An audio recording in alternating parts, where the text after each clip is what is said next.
देखिए, गंगा जी जब स्वर्ग से धरती पर आई तो राजा सगर के 60,000 पुत्र, जिनकी राख राजा कपिल मुनि के आश्रम में पड़ी हुई थी, उन राख को मोक्ष प्रदान करने के लिए राजा सगर के 60,000 जो पुत्र थे, तो उनकी पीढ़ियों ने कई तपस्या की और उस तपस्या के फलस्वरूप राजा भगीरथ के हजारों वर्षों की तपस्या के बाद माँ गंगा प्रसन्न हुई और तब वो धरती पे आई।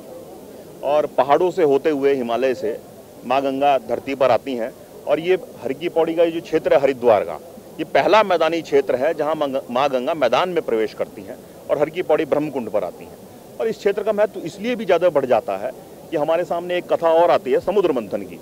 कि जब देवता और राक्षसों ने समुद्र मंथन किया तो उससे 14 रत्न निकले और लास्ट में अमृत निकला।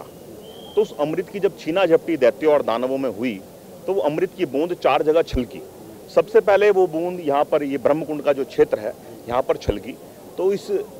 गंगा जी के जल में वो अमृत मिल गया, तो इसलिए इसको अमृत तत्व युक्त जल मानते हैं। प्रयागराज, नासिक और उज्जैन, उन 4 जगह भी ये बूंदें छलकी हैं, तो इस माँ गंगा के जल को हम अमृत युक्त मानते हैं। और हमारे यहाँ सनातन जो धर्मावलंबी हैं वो माँ गंगा को इसलिए भी ज़्यादा